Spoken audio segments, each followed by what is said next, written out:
Happy fall, besties. It's your friend Athena, and I'm so excited to share my 2020 fall skating bucket list with you. I keep trying to do that 365 days of skate thing, you know, where you skate every single day, but honestly, you guys, your girl is getting pretty old, and mama needs her wine breaks.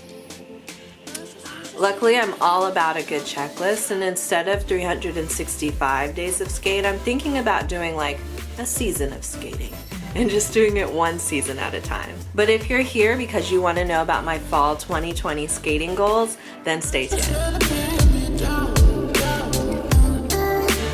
Okay, first things first, kids, you're gonna want to go and download the bucket list. That's right, you can have it too, and you can just check off as you go, see what you can finish. Now, the whole thing about a bucket list is really it's something to look forward to. It is not a regular checklist where you have to get things done. Basically, if you don't finish it this season, then just move it on to the next season or worry about it next year.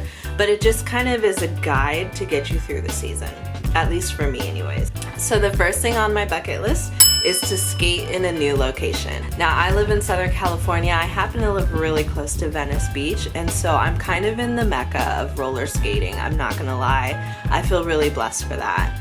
And so for this bucket list, in order to check it off, I have a minimum of 5 miles. Now in LA, 5 miles is like 5 hours, if you know what traffic is like.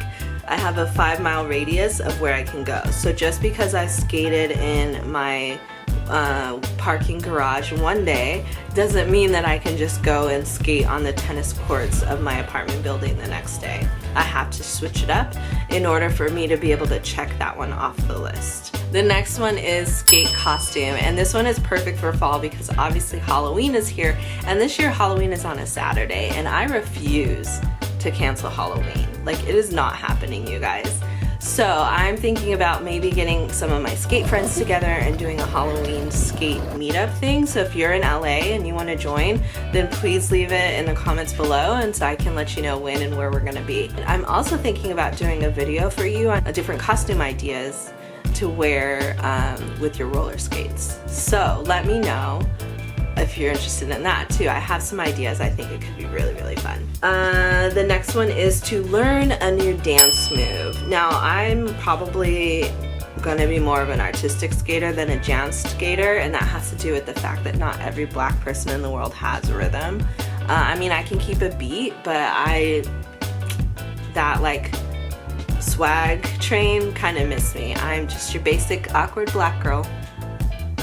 So I think for me, something more along the lines of artistic skate sounds more fun, but I still want to learn the basics of skating and dancing on my skates. And so the big one for me when I think about this check mark and what do I want to do is definitely the downtown. So here's my first attempt at the downtown that I tried a couple days ago. And so I'm going to be practicing over this next few weeks to try and really perfect my downtown and be able to do all 4 variations of it. So I'll keep you posted on my progress in future vlogs to come. Is to improve your less dominant side. So I think this is a perfect thing to do during fall because, like I said, it's starting to get cold, and so you're probably, depending on where you are in the world, maybe not going outside as much. So being able to practice your transitions on whatever side you are as confident on, or maybe you're not as confident on your crossover on the other, or a spin in a certain direction, this is the time to fix that.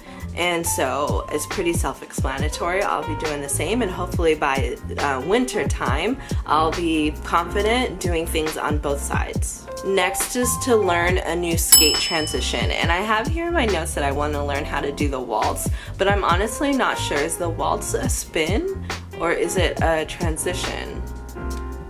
I don't know. I'm gonna need a lot of help in the comments this week, guys, so if you want to leave a comment below on that, then let me know, because I don't know. In this case, because it's my bucket list and I get to define what it means, I'm gonna put it as a transition because I think it's just such a fun, smooth, graceful thing to do, and then to like switch sides sounds cool, and I'm low-key really terrified to do it. So I think that during like spooky season and fall, it's a really good time to like push yourself outside of your boundaries and just go for it. So I am. Get a new skate accessory. Now, I posted in my 30-day update how expensive skates are and how much you can spend money really fast. So as far as getting the new skate accessory, I'm not sure what it's gonna be, but making this bucket list universal for all, I'm really excited to hear what you guys are gonna get. Is it gonna be new wheels, a new skate leash? I'm thinking maybe if I do like a Halloween thing, then maybe I want some new lights. Glow in the dark something? I'll keep you posted on that too. But the next one is to attend a meetup or some sort of group skating event. Now I keep talking about how I want to do a Halloween thing, so I can easily check off my bucket list there. And that's even just hosting one. I didn't even say host one, I just said attend one. So go. If you invite a friend, find somebody on Instagram, hashtag Baltimore skaters. How's that working out, guys?